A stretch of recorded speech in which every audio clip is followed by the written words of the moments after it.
ബൈബിളിലെ ഒരു സുപ്രധാന ചോദ്യത്തിന് നമ്മൾ ഇന്ന് ഉത്തരം കണ്ടെത്തുവാൻ ശ്രമിക്കുകയാണ്. അനേകം ആളുകളിൽ സംശയം ഉരുവാക്കിയിട്ടുള്ള ഒരു പ്രധാന ചോദ്യമാണ് ആരായിരുന്നു കായന്റെ ഭാര്യ എന്നത്, അല്ലെങ്കിൽ കായൻ ആരെയാണ് വിവാഹം കഴിച്ചു എന്നുള്ളത്. ബൈബിൾ ശ്രദ്ധയോടെ വായിക്കുന്ന ഒരു വിശ്വാസിക്ക് ബൈബിളിന്റെ ആദ്യ താളുകളിൽ ഉണ്ടാകാനിടയുള്ള ഏറ്റവും പ്രധാനപ്പെട്ട ഒരു സംശയം ഇതുതന്നെയായിരിക്കും. ആദത്തിന്റെയും ഹവ്വായുടെയും 2 മക്കളാണ് ആബേലും കായേലും. അവർ നടത്തിയ ബലിയർപ്പണവും തുടർന്ന് കായേൻ ആബേലിനെ കൊല്ലുന്നതും അതിനുശേഷം കായൻ ദൈവത്തിന്റെ സന്നിധിയിൽ നിന്ന് കർത്താവിന്റെ സന്നിധിയിൽ നിന്ന് നോദ് ദേശത്തേക്ക് പലായനം ചെയ്യുന്നതുമെല്ലാം ഉൽപ്പത്തി പുസ്തകത്തിന്റെ ആദ്യ താളുകളിൽ നമുക്ക് വായിക്കുവാൻ കഴിയുന്നുണ്ട്. ഉൽപ്പത്തി പുസ്തകത്തിന്റെ 4-ാം അധ്യായം 16-17 തിരുവചനങ്ങളിൽ നമ്മൾ വായിക്കുന്നത് ഇങ്ങനെയാണ്: കായൻ കർത്താവിന്റെ സന്നിധി വിട്ട് ഏദന് കിഴക്ക് നോദ് ദേശത്ത് വാസമുറപ്പിച്ചു. കായൻ തന്റെ ഭാര്യയുമായി ചേർന്നു. അവൾ ഗർഭം ധരിച്ച് ഹെനോക്കിനെ പ്രസവിച്ചു. കായൻ ഒരു നഗരം പണിതു. തന്റെ പുത്രനായ ഹെനോക്കിന്റെ പേര് അതിന് നൽകി. മരണം കൂടാതെ സ്വർഗത്തിലേക്ക് എടുക്കപ്പെട്ടുവെന്ന് ബൈബിൾ നൽകുന്ന ഹെനോക്ക് ഒരിക്കലും ഈ ഹെനോക്കല്ല, അതായത് കായന്റെ മകനായ ഹെനോക്കല്ല മരണം കൂടാതെ സ്വർഗത്തിലേക്ക് എടുക്കപ്പെട്ടിട്ടുള്ളത്. ആദത്തിൽ നിന്ന് 3-ാം തലമുറയിൽ പെടുന്ന ഒരാളാണ് ഹെനോക്ക് എന്ന് പറയുന്നത്. അതായത് ആദത്തിന്റെ മകൻ കായൻ, കായന്റെ മകൻ ഹെനോക്ക്. എന്നാൽ മരണം കൂടാതെ സ്വർഗത്തിലേക്ക് എടുക്കപ്പെട്ടു എന്ന് പറയുന്ന ഹെനോക്ക് 7-ാം തലമുറക്കാരനാണ്. അതായത് ആദത്തിന്റെ പിന്നീടുള്ള ഒരു പുത്രനാണ് സേത്ത് എന്ന് പറയുന്നത്. സേത്തിന്റെ വംശപരമ്പരയിൽ വരുന്ന 7-ാം തലമുറക്കാരനായ ഹെനോക്കാണ് മരണം കൂടാതെ സ്വർഗത്തിലേക്ക് എടുക്കപ്പെട്ടു എന്ന് പറയുന്നത്. അപ്പോൾ ആദത്തിന്റെ മകൻ കായന്റെ മകനാണ് ഹെനോക്ക് എന്ന് പറയുന്നത്. അങ്ങനെയാണ് എങ്കിൽ ബൈബിൾ മുന്നോട്ട് വയ്ക്കുന്ന ആദ്യത്തെ സംശയം എന്ന് പറയുന്നത് കായന് ലഭിച്ച പുത്രൻ ഹെനോക്കിന്റെ മാതാവ്, അതായത് കായന്റെ ഭാര്യ ആരായിരുന്നു എന്നതാണ്. ബൈബിളിൽ ഒളിഞ്ഞു കിടക്കുന്ന ഈ ഒരു രഹസ്യമാണ് ഈ വീഡിയോയിലൂടെ നമ്മൾ ഇന്ന് കണ്ടുപിടിക്കാൻ പോകുന്നത്. Welcome to the video. My name is Noel പർദീസ.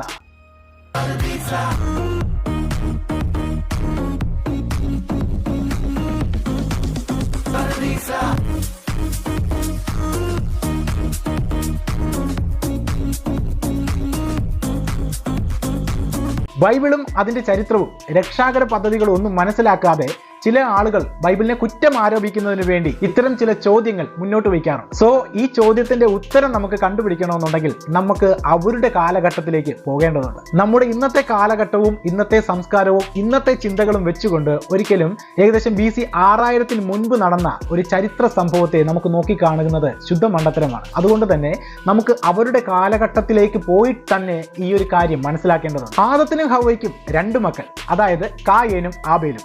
ഇതിൽ ആബേലാണ് വധിക്കപ്പെടുന്നത്. ആദവും ഹവ്വായും കായേനും. ഇതിൽ കായേൻ ആരെയാണ് വിവാഹം കഴിച്ചത്, അല്ലെങ്കിൽ കായന്റെ ഭാര്യ ആരായിരുന്നു എന്നതാണ് ചോദ്യം. ആദത്തിന്റെ ജീവിതകാലം 930 വർഷമായിരുന്നുവെന്ന് ബൈബിൾ തന്നെ പറയുന്നുണ്ട്. ഉൽപ്പത്തി പുസ്തകം 4-ാം അധ്യായം 25-ാം തിരുവചനം: ആദം വീണ്ടും തന്റെ ഭാര്യയോട് ചേർന്നു. അവൾ ഒരു പുത്രനെ പ്രസവിച്ചു. അവന് സേത്ത് എന്ന് പേരിട്ടു. ആദത്തിന്റെ 130-ാമത്തെ വയസ്സിലാണ് സേത്ത് ജനിക്കുന്നത്. അവന് വേറെയും പുത്രന്മാരും പുത്രിമാരും ഉണ്ടായി എന്ന് ഉൽപ്പത്തി പുസ്തകം 5-ാം അധ്യായം 4-ാം തിരുവചനത്തിൽ നമുക്ക് കാണാൻ സാധിക്കുന്നുണ്ട്. ആബേൽ മരിക്കുന്ന സമയത്ത് ആബേലോ കായനോ വിവാഹിതരായിരുന്നു എന്നൊരു കാര്യം ബൈബിൾ നമ്മളോട് പറയുന്നില്ല. അപ്പോൾ നമുക്ക് വേഗത്തിൽ ആ ഉത്തരത്തിലേക്കാണ് കടക്കേണ്ടത്. ബൈബിൾ വായിക്കുന്ന അല്ലെങ്കിൽ പഠിക്കുന്ന ഒരു വ്യക്തിക്ക് ഉണ്ടാകുന്ന യുക്തിസഹജമായ ഒരു ചോദ്യം തന്നെയാണിത്. തന്റെ സഹോദരനായ ആബേലിന്റെ മരണത്തിന് ശേഷം കായൻ സ്വന്തം നാട് വിട്ട് നോദ് ദേശത്തേക്ക് പോവുകയാണ്. അവിടെ തന്റെ ഭാര്യയോട് ചേർന്ന് ആദ്യത്തെ കുഞ്ഞിന് ജനിക്കുമ്പോൾ ആ ജനിക്കുന്ന കുട്ടിയുടെ പേരാണ് ഹെനോക്ക് എന്ന് പറയുന്നത്. ഈ ഹെനോക്കിന് വേണ്ടിയിട്ടാണ് കായൻ ഒരു പട്ടണം തന്നെ പണിതു എന്ന് പറയുന്നത്. ഇവിടെ മറ്റു 2 സംശയങ്ങൾ കൂടി ബൈബിൾ പണ്ഡിതന്മാർ മുൻപോട്ട് വയ്ക്കുന്നുണ്ട്. അതിൽ 1-ാമത്തെ സംശയം എന്ന് പറയുന്നത് ഹെനോക്കിന് വേണ്ടി കായൻ പണി കഴിപ്പിച്ച പട്ടണം അത് ആർക്ക് വേണ്ടി, അതല്ലെങ്കിൽ ആ പട്ടണത്തിൽ എത്ര പേരുണ്ടായിരുന്നു എന്നതാണ്. അതായത് ആദത്തിനും ഹവ്വയ്ക്കും കായനും ഭാര്യയ്ക്കും ഹെനോക്കിനും വേണ്ടി 5 പേരടങ്ങുന്ന ഇത്രയും പേർക്ക് വേണ്ടിയിട്ട് ഒരു മഹാപട്ടണം തന്നെ പണി കഴിപ്പിക്കേണ്ട വല്ല കാര്യം ഉണ്ടായിരുന്നു. ഇതിന്റെ ഉത്തരമാണ് ഉൽപ്പത്തി പുസ്തകം 5-ാം അധ്യായത്തിൽ 4-ാം തിരുവചനത്തിലൂടെ നമ്മൾ കടന്നു വന്നത്. അതായത് അവന് വേറെയും പുത്രന്മാരും പുത്രിമാരും ഉണ്ടായി എന്നുള്ളത്. ഈ വർദ്ധിച്ചു വരുന്ന ജനത്തിന് മുമ്പിൽ തന്റെ മകനായ ഹെനോക്ക് മുന്നിൽ നിൽക്കണം എന്ന് കായൻ ആഗ്രഹിച്ചത് കൊണ്ടാണ് ഇത്തരത്തിലൊരു മഹാപട്ടണം തന്റെ പുത്രനായ ഹെനോക്കിന് വേണ്ടി കായൻ പണി കഴിപ്പിച്ചത്. ഇനി ബൈബിൾ പണ്ഡിതന്മാർ മുൻപോട്ട് വയ്ക്കുന്ന മറ്റൊരു സംശയമാണ് ഉൽപ്പത്തി പുസ്തകം 4-ാം അധ്യായം 14-ാം തിരുവചനത്തില് കായൻ ചോദിക്കുന്ന ഒരു ചോദ്യമുണ്ട്: കാണുന്നവരെല്ലാം എന്നെ കൊല്ലുവാൻ നോക്കും എന്ന് പറയുന്നത്. ആരാണ് ഈ കാണുന്നവർ എന്ന് പറയുന്നത്? ആദത്തിന് വേറെയും പുത്രന്മാരും പുത്രിമാരും ഉണ്ടായിരുന്നു എന്നുള്ളത് ഉൽപ്പത്തി പുസ്തകം 5-ാം അധ്യായം 4-ാം തിരുവചനത്തിൽ നമ്മൾ കണ്ടു കഴിഞ്ഞു. ഇനി 130-ാമത്തെ വയസ്സിലാണ് സേത്ത് ജനിക്കുന്നത്. മരിച്ചുപോയ ആബേലിന് പകരമായി ദൈവം നൽകുന്ന വാഗ്ദത്ത പുത്രനാണ് സേത്ത് എന്ന് പറയുന്നത്. ഈ സേത്ത് ജനിക്കുന്നത് ആദത്തിന്റെ 130-ാമത്തെ വയസ്സിലാണ്. ഈ 130 വയസ്സ് വരെയുള്ള കാലഘട്ടത്തിൽ ആദത്തിന് അദ്ദേഹത്തിന് വേറെ പുത്രന്മാരും പുത്രിമാരും ജനിച്ചിട്ടേ ഇല്ല എന്നല്ല. സോ ആ കാലഘട്ടത്തിൽ വേറെ പുത്രന്മാരും പുത്രിമാരും ജനിച്ചിട്ടുണ്ടായിരുന്നിരിക്കണം. ഇനി നമ്മുടെ ചോദ്യത്തിലേക്ക് തന്നെ നമുക്ക് വരാം. കായൻ വിവാഹം കഴിച്ചത് ആരെയാണെന്ന് ചോദിച്ചാൽ കായൻ വിവാഹം കഴിക്കാൻ സാധ്യത ഏറ്റവും കൂടുതലുള്ളത് സ്വന്തം സഹോദരിയെ തന്നെയാണ്. ദയവായി നിങ്ങൾ തെറ്റിദ്ധരിക്കരുത്. കാരണം ഈ സംഭവം നടക്കുന്നത് 2025 BC 6000 മുൻപ് ജീവിച്ചിരുന്ന കുറച്ച് ആദ്യകാലത്തെ മനുഷ്യരെ കുറിച്ചാണ് ഈ കാര്യങ്ങളെല്ലാം പറയുന്നത്. അന്നത്തെ സമൂഹം, അന്നത്തെ പശ്ചാത്തലം, അന്നത്തെ സാമൂഹിക സ്ഥിതി എല്ലാം നമ്മൾ കണക്ക് കൂട്ടിക്കഴിഞ്ഞാൽ അന്ന് ആദ്യമായിട്ട് രൂപപ്പെട്ട ഒരു മനുഷ്യ സമൂഹത്തിന് മുൻപിൽ വേറെ മനുഷ്യരൊന്നും ഇല്ലാതിരുന്നൊരു കാലഘട്ടത്തിൽ അത് സഹോദരിയെ വിവാഹം കഴിക്കുക എന്നല്ലാതെ മറ്റു മാർഗങ്ങൾ ഒന്നും ഉണ്ടായിരുന്നില്ല. BC 6000 മുൻപ് നടന്ന ഇത്തരത്തിലൊരു സംഭവത്തെ നമ്മൾ ഇന്നത്തെ കാലഘട്ടത്തിൽ നിന്ന് നോക്കിക്കാണുമ്പോൾ നമ്മൾ 100-200 വർഷങ്ങൾക്ക് മുമ്പ് നമ്മുടെ കേരളത്തിന്റെ അവസ്ഥ എന്താണ് എന്ന് ചിന്തിച്ചാൽ നമുക്ക് തന്നെ നാണക്കേട് തോന്നുന്ന പല കാര്യങ്ങളുമാണ്. 100-200 വർഷങ്ങൾക്ക് മുമ്പ് നമ്മുടെ നാട്ടിൽ നിന്നിരുന്ന ജാതി വ്യവസ്ഥയുടെ പേരിൽ തലക്കരം കൊടുക്കണമായിരുന്നു. അതായത് തല കുമ്പിട്ടേ നടക്കാൻ പറ്റുകയുള്ളായിരുന്നു. തല നിവർത്തി നടക്കണമെന്നുണ്ടെങ്കിൽ തലക്കരം കൊടുക്കണം. മീശക്കരം, അതായത് മീശ വെക്കാൻ പാടില്ല. ഇനി മീശ വെക്കണമെന്നുണ്ടെങ്കിൽ മീശയുടെ കട്ടിക്കനുസരിച്ച് അത് എത്രത്തോളം ഉണ്ടോ അതിനനുസരിച്ചുള്ള തൂക്കത്തിനനുസരിച്ച് അതിന് മീശക്കരം കൊടുക്കേണ്ടതുണ്ടായിരുന്നു. നടപ്പാതക്കരം ഉണ്ടായിരുന്നു. അതായത് നമുക്ക് വെറുതെ നടന്നു പോകാൻ പറ്റില്ല. ഈ നടന്നു പോകുന്ന പാത നമ്മൾ ഏത് പാതകളാണ് ഉപയോഗിക്കുന്നത് അതിനനുസരിച്ചുള്ള കരം അന്ന് പിരിക്കപ്പെട്ടിട്ടുണ്ടായിരുന്നു. മുലക്കരം എന്ന് പറയുന്ന ഒരു കാര്യമുണ്ട്. അതായത് മാറു മറക്കുന്നതിന് വേണ്ടി സ്ത്രീകൾക്ക് ഈ കരം കൊടുത്താൽ മാത്രമാണ് മാറു മറയ്ക്കുവാനായിട്ട് അനുവാദമുണ്ടായിരുന്നത്. ഇത്തരത്തിൽ നമ്മളുടെ നാട്ടിൽ നിലനിന്നിരുന്ന ഇത്തരം അവസ്ഥകൾ ഒരു 100-200 വർഷങ്ങൾക്ക് മുമ്പ് നിലനിന്നിരുന്ന ചില കാര്യങ്ങളാണ്. ഇനി കീഴ്ജാതികളിൽ ഇത്തിരി സുന്ദരികളായ മക്കളോ സുന്ദരികളായ ഭാര്യയോ ഉണ്ടായിരുന്ന ഒരു കീഴാളനെ സംബന്ധിച്ചിടത്തോളം ഏതെങ്കിലും ഒരു മാടമ്പിയോ മേൽത്തരത്തിലുള്ള ഒരു നമ്പൂതിരിയോ ബ്രാഹ്മണൊക്കെ കണ്ടു കഴിഞ്ഞാൽ അവർക്ക് ഇഷ്ടപ്പെട്ട് കഴിഞ്ഞു അവർക്ക് കൊണ്ടേ കാഴ്ച വെക്കുന്ന ഒരു കാര്യം കൂടെ നമ്മുടെ കേരളത്തിൽ നിലനിന്നിട്ടുണ്ട്. ഈ സംഭവങ്ങളെല്ലാം നടക്കുന്ന എപ്പോഴാണ്? കുറച്ചു കാലം മുമ്പ് വരെ നമ്മുടെ കേരളത്തിൽ നിലനിന്ന ഒരു സാമൂഹ്യ സാഹചര്യമാണ്. ഇവിടെ നിന്നിട്ടാണ് നമ്മൾ 6000 BC നിൽക്കുന്ന ഒരു സമൂഹത്തെ കുറ്റം പറയുന്നതെന്ന കാര്യം നമ്മൾ മറന്നുപോകും. ഇത്തരം അവസ്ഥാ സ്ഥിതിവിശേഷങ്ങളൊക്കെ നിലനിന്നിരുന്ന നമ്മളുടെ സാമൂഹ്യ പശ്ചാത്തലത്തിലേക്കാണ് നവോത്ഥാന നായകന്മാർ ഉടലെടുക്കുന്നത്. അവിടെ നിന്ന് ക്രിസ്ത്യൻ മിഷണറിമാർ വന്നതിന് ശേഷമാണ് നമുക്ക് പ്രോപ്പറായിട്ടുള്ള വിദ്യാഭ്യാസപരമായിട്ടുള്ള കാര്യങ്ങളൊക്കെ നമുക്ക് അലൗ ചെയ്ത് കിട്ടുന്നത്. അങ്ങനെയാണ് നമ്മളുടെ സംസ്കാരം പതുക്കെ പതുക്കെ ഡെവലപ്പ് ആകാൻ തുടങ്ങിയത്. ഇന്ന് കാണുന്ന ഒരു സംസ്കാരത്തിലേക്കൊക്കെ നമ്മൾ വന്നു ചേർന്നിട്ടുള്ളത്. ഈ സംസ്കാരത്തിൽ ഇന്ന് എത്തി നിൽക്കുമ്പോൾ ഇനി ഇവിടെ നിന്നുകൊണ്ട് നമ്മൾ BC നടക്കുന്ന ഒരു കാര്യത്തെ അവിടെ നടക്കുന്ന അവരുടെ സാമൂഹ്യ പശ്ചാത്തലത്തിൽ നിന്നുകൊണ്ട് വേണം നോക്കിക്കാണുവാനായി. ദൈവം ആദത്തോട് കൽപ്പിക്കുന്ന ഒരു പ്രധാന കൽപ്പന എന്താണ്? നിങ്ങൾ സന്താന പുഷ്ടിയുള്ളവരായി പെരുകുവിൻ എന്നാണ്. അന്നത്തെ സാമൂഹിക പശ്ചാത്തലത്തിൽ ഒരിക്കലും സഹോദരങ്ങൾ തമ്മിലുള്ള വിവാഹ ബന്ധങ്ങൾ വിലക്കപ്പെട്ടിരുന്നില്ല. എന്നാൽ പിന്നീട് മോശയുടെ കാലത്ത് ലേവ്യരുടെ പുസ്തകത്തിലാണ് സഹോദരങ്ങൾ തമ്മിലുള്ള വൈവാഹിക ബന്ധങ്ങളെല്ലാം തന്നെ വിലക്കേർപ്പെടുത്തിക്കൊണ്ട് ദൈവം ഒരു കൽപ്പന പുറപ്പെടുവിക്കുന്നത്. അതായത് മോശയുടെ കാലത്താണ് ഇത്തരത്തിലുള്ള ഒരു കൽപ്പന പുറപ്പെടുവിച്ച് ദൈവം കൽപ്പനകളിലൂടെ ഇത്തരം വൈവാഹിക ബന്ധങ്ങളെല്ലാം നിർത്തലാക്കുന്നതെന്ന് നമുക്ക് കാണാം. എന്നാൽ മോശയ്ക്ക് മുൻപ് ഈ സംഭവങ്ങൾ, അതായത് സഹോദരങ്ങൾ തമ്മിലുള്ള വൈവാഹിക ബന്ധങ്ങളെല്ലാം നടന്നിട്ടുണ്ടായിരുന്നു. മോശയുടെ കാലഘട്ടം എന്ന് പറയുമ്പോൾ മോശ ഇസ്രായേൽ ജനത്തിനെ നയിച്ച് കൊണ്ടുവരുന്ന ആ ഒരു സമയത്താണ് ലേവ്യരുടെ പുസ്തകങ്ങളൊക്കെ എഴുതപ്പെടുന്നത്. പക്ഷെ അതിനു മുൻപ് മോശ ജനിച്ചത് എവിടെയായിരുന്നു? മോശ വളർന്നത് എവിടെയായിരുന്നു? മോശ വളർന്നതൊക്കെ ഫറവോയുടെ കീഴിൽ രാജകൊട്ടാരത്തിലാണ്.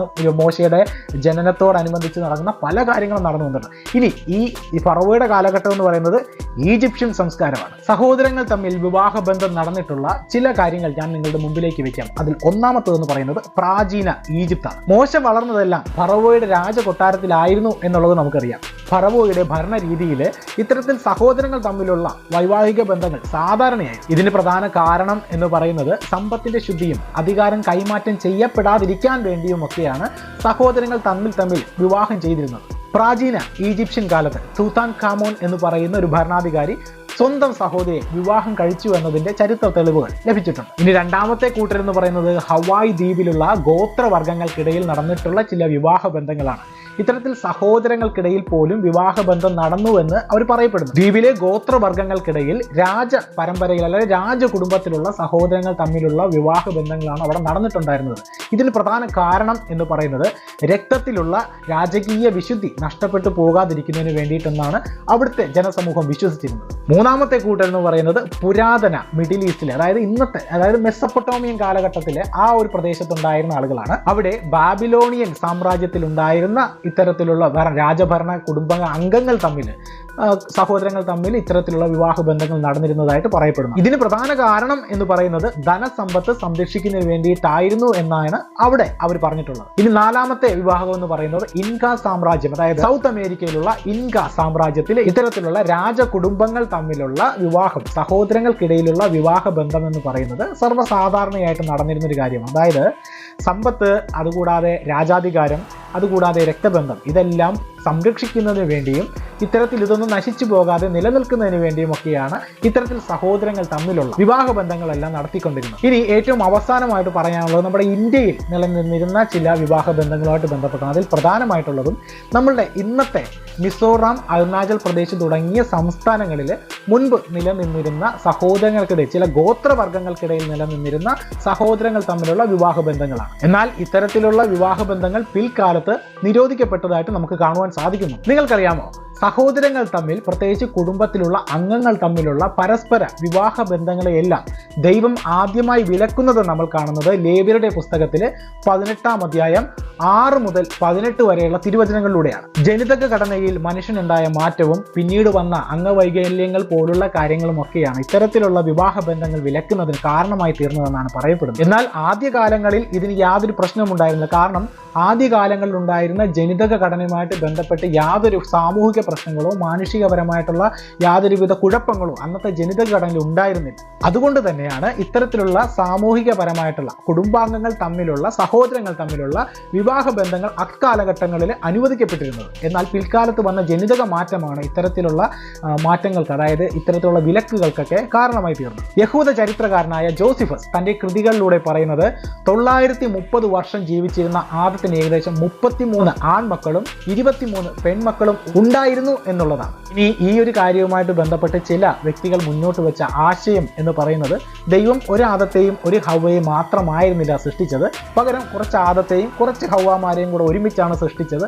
അതിനുശേഷമാണ് ഈ തലമുറകളെല്ലാം പിന്നീട് ഉണ്ടായത് എന്നുള്ളതാണ്. എന്നാൽ സഭ ഇങ്ങനെയുള്ള ഒരു ആശയത്തെ പൂർണ്ണമായും തള്ളിക്കളഞ്ഞിട്ടുണ്ട്. ഈ ഒരു ആശയം കംപ്ലീറ്റ്ലി തെറ്റാണ് എന്നുള്ള കാര്യമാണ് സഭ പറഞ്ഞിട്ടുള്ളത്. ഇനി മറ്റൊരു ആശയം എന്ന് പറയുന്നത് നമ്മളുടെ ദൈവം സർവശക്തനല്ലേ, ആദത്തിന്റെ വാരിയലിൽ നിന്ന് ഹവ്വായ്ക്ക് ജന്മം കൊടുത്ത ദൈവം, ഈ ദൈവത്തിന് കായന്റെ വാരിയലിൽ നിന്നോ അല്ലെങ്കിൽ മണ്ണിൽ നിന്ന് തന്നെയോ ഉരുവാക്കി കൊടുക്കാനായിട്ട് സാധിക്കില്ലായിരുന്നോ എന്നുള്ളൊരു കാര്യമാണ്. തീർച്ചയായും ദൈവത്തിന് അസാധ്യമായിട്ട് യാതൊന്നുമില്ല, ദൈവത്തിന് സാധിക്കുകയും ചെയ്യുമായിരുന്നു. പക്ഷേ ഈ ചോദ്യത്തിന്റെ പ്രസക്തി ഇല്ലാതാകുന്നത് എവിടെയാണെന്ന് ചോദിച്ചാൽ, ഒന്നാമത്തെ കാര്യം എന്ന് പറയുന്നത് ആദത്തിനോട് പറഞ്ഞൊരു കാര്യമാണ്, സന്താന പുഷ്ടിയുള്ളവരായി പെരുകുവിൻ എന്ന് ദൈവം ആദത്തിനോട് പറയുന്നുണ്ട്. ഇനി ഹവ്വായോട് പറയുന്നിരിക്കുന്ന പണിഷ്മെന്റ് എന്തെന്നാണ്? അതായത് നിന്റെ ഗർഭാരിഷ്ടതകൾ ഞാൻ വർദ്ധിപ്പിക്കും, നീ വേദനകളോടെ കുഞ്ഞുങ്ങളെ പ്രസവിക്കും എന്നുള്ളതാണ്. വാഗ്ദാനങ്ങളിൽ വിശ്വസ്തനായ ദൈവം ഈ വാഗ്ദാനങ്ങൾ പൂർത്തീകരിക്കപ്പെടുന്നതിന് വേണ്ടിയിട്ട് മനുഷ്യകുലത്തിന് വേണ്ടി തന്നെ സന്താന പുഷ്ടിയുള്ളവരെ പെരുകുന്നതിന് വേണ്ടിയിട്ട് അവസരം ഒരുക്കിയെന്ന് വേണം കരുതുവാനായി. ഈ വീഡിയോയിൽ പങ്കുവച്ച കാര്യങ്ങളെല്ലാം നിങ്ങളുടെ ആത്മീയ ജീവിതത്തിന് ഉപകാരപ്പെട്ടു എന്ന് തോന്നുന്നെങ്കിൽ തീർച്ചയായും നിങ്ങൾ ഷെയർ ചെയ്യാൻ മടിക്കരുത്. നിങ്ങളൊരു പ്രിയപ്പെട്ട സുഹൃത്തിന് ഇത് ഷെയർ ചെയ്ത് നൽകുക. അതോടൊപ്പം നിങ്ങളുടെ ആത്മീയ ജീവിതത്തിന് ഇതെല്ലാവരും മുതൽക്കൂട്ടാകട്ടെ, കരുത്ത് പകരട്ടെ എന്ന് ഞാൻ ആശംസിക്കുന്നു. നിങ്ങളുടെ ബൈബിൾ സംശയങ്ങൾ കമന്റ് ബോക്സിൽ ഇടുവാനായിട്ട് നിങ്ങൾ മറക്കരുത്. നിങ്ങളുടെ അഭിപ്രായങ്ങൾ പറയുക. മറ്റൊരു വീഡിയോയിൽ കണ്ടുമുട്ടുന്നവരെ ദൈവം നിങ്ങളെ സമൃദ്ധമായി അനുഗ്രഹിക്കട്ടെ. ആമേൻ.